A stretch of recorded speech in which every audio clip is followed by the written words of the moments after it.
हे माझ्या वाढदिवसाचं होतं, पण ते कालपासूनच या वाढदिवसानिमित्त अनेक सामाजिक उपक्रमांची मालिका आमच्या सगळ्याच मित्रमंडळींनी, कार्यकर्त्यांनी, हितचिंतकांनी साकारण्याचा प्रयत्न केलाच होता.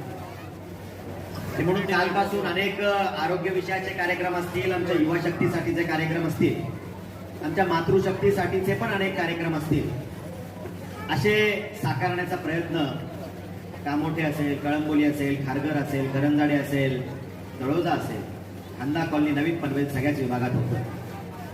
पण आज कळंबोलीमध्ये आमच्या माता भगिनींना रोजच्या त्यांच्या धकाधकीच्या जीवनातून काही आनंदाचे, काही विरंगुळ्याचे क्षण मिळावे.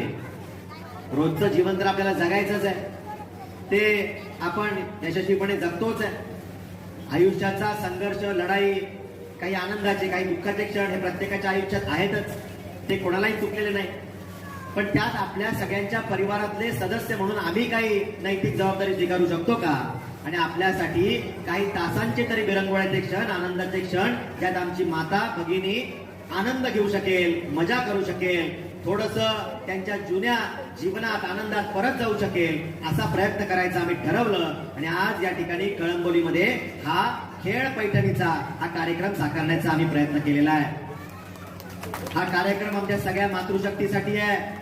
देवीदासजी खेडकर असतील, यांच्या माध्यमातून सगळ्यांना हा कार्यक्रम चांगला व्हायला पाहिजे, यासाठी सगळ्या टीमने खूप मेहनत घेतलेली आहे. त्यामुळे मी या सगळ्या टीमचे मनापासून आभार व्यक्त करतो. या कार्यक्रमाच्या निमित्तानं मंचावरती आमचे नेते आदरणीय बाळासाहेबजी पाटील उपस्थित आहेत, आमचे सन्माननीय नगरसेवक रवी भगतजी उपस्थित आहेत, आदरणीय अण्णासाहेब जाधवजी असतील, राजकुमार पाटीलजी असतील, आमच्या सगळ्याच मायमाऊली असतील, शर्माताई असतील, मोठेताई असतील, निकमताई असतील, सगळ्यांचीच खरं तर नावं घेतली पाहिजेत.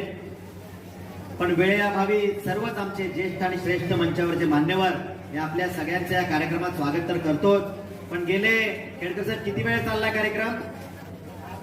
4 तासापासून हा कार्यक्रम या ठिकाणी चाललाय आणि आमच्या सगळ्या माता भगिनी 4 तास या ठिकाणी उपस्थित आहेत आणि आपण त्या कार्यक्रमाचा आनंद घेतोय. या ठिकाणी नितीन गवळीजींचं मला असं अभिनंदन करायचंय, आभार व्यक्त करायचे की 4-4 तास आपण मनोरंजनाचे हे क्षण आमच्यासाठी घेऊन आलाय. इतके तास सगळ्यांना खेळवून ठेवणं हे तितकंस वाटतं तेवढं सोपं नसतं. त्यामुळे तुमच्या कलागुणांचं सुद्धा मी मनापासून अभिनंदन करतो, आपलं कौतुक करतो. आमच्या मातृशक्तीसाठी हा कार्यक्रम साकारताना मनात एवढीच भावना होती की या मातृशक्तीला जर का सबल करण्यासाठी, त्यांना ताकद देण्यासाठी जर का आमचे महाराष्ट्रातले मुख्यमंत्री सगळ्यांचे लाडके देवाभाऊ हे लाडक्या बहिणींसाठी जर का काही प्रयत्न करत असतील, त्यांच्या कल्याणासाठी ते कार्यक्रम